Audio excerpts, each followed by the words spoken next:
আসসালামু আলাইকুম।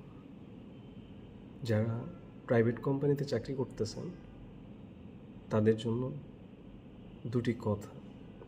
আপনারা দুটি কাজ কখনোই করবেন না। প্রথমত, রাগের মাথায় কখনো জব ছাড়বেন না। এতে করে আলটিমেটলি আপনারই ক্ষতি হবে। যদি এমন সিচুয়েশান দাঁড়ায়, কোনো অজুহাতে একটু ছুটি নেন, নিরিবিলি নিজেকে সময় দেন,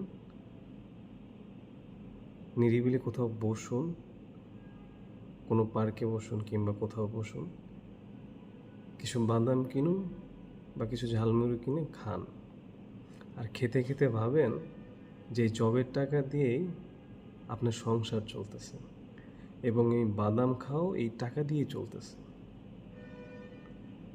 আপনার বন্ধুবান্ধব যতই থাকুক, মাস শেষে আপনাকে 1 টাকাও দেবে না। কেউ বলবে না যে ধর 10 টাকা নিয়ে যা কিছু খা, কেউ বলবে না, হয়তো 2-1 দিন বলবে। একটা সত্যি কথা কি জানেন? আপনার শূন্যস্থান পূরণ হয়ে যাবে। এই শহরে ভাত ছিটালে কাকের অভাব হয় না।